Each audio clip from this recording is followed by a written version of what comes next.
positive, confident and enthusiastic. I got into beach soccer by a friend recommending me to the manager, saying that I had good technical ability. I had a trial in Bournemouth.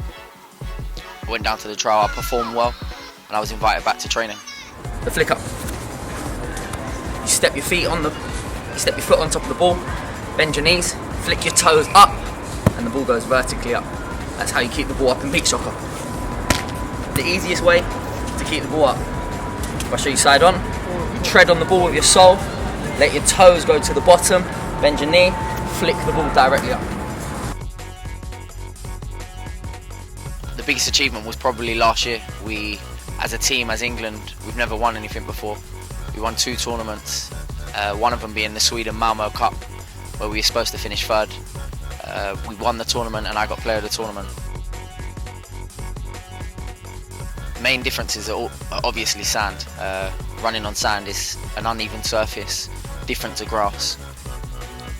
A lot of people say it's in the air, but it's not. Russia are the champions of the world and they play on the floor. It's very technical, it's very high intensity, but in terms of the difference is that it's 5-a-side, it's 3 12-minute periods, and it's on sand. Then again, use the sole of your foot to put the ball on the highest amount of ground. Lock your toes, connect with the ball with your toes. It's called the toe poke. A young pro will develop by playing on the sand again because of fitness through cardiovascular. It's tough on the sand, it's tough on your legs, so it improve your fitness, it improve your strength in terms of your legs, which will improve your power. You have a lot more touches in beach soccer. It's 5-a-side. The training is difficult. You have you have to deal with the ball a lot aerially, so it tests different parts of your body. A lot of football now in an English philosophy is to do with the ball on the floor. However, we know that the lower leagues of our English football, a lot of them, and even the Premiership, there's certain teams that play the ball in the air. Players have to deal with the ball in the air. It's part of football. So can you use your chest to bring the ball down? Can you use your head? Stuff in football happens. Stuff in beach soccer happens every game. In terms of a volley, a flick up and shot. Di Canio scored one years ago, which is still the best goal today. He flicked it up, he shot on the volley, and it went past the goalkeeper. It happened more than 10 times. Beach soccer is spectacular. You learn new skills in terms of passing the ball with your shoulder, passing the ball with your thigh, controlling the ball and not bringing the ball down to the floor, but keeping the ball in the air and playing the ball in the air in terms of volleying. So technically it improves you massively. When I first started playing beach soccer, I had a meniscus tear in my knee. It's 2 years later, my knees are strong, my quads are strong. I've not had an operation.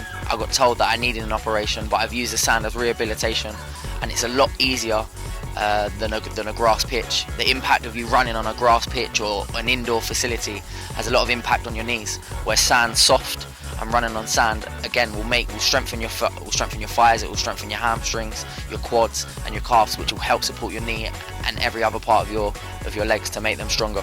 What we're using it as a pass, it's called the flick pass. You use the sole of your foot, step down with your toes underneath the ball, and you flick the ball to a player.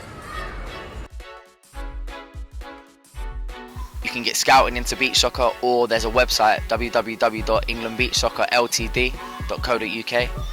You can apply. We hold trials. We're always looking for players. We're always looking for the next best player. And just how I got into it, it's easy for people to get into it. You have to apply, but you've got to want it. As a young pro, your route's not going to be straight up to the top. It's a very rocky road. In terms of, you're going to have to deal with failure. You're going to have to deal with getting beat. Your mindset is massive. How do you deal with getting beat? How do you deal with getting injured? How do you deal with winning? How are you improving yourself in terms to become a better player? There's going to be games where you're winning 8 to 10-0.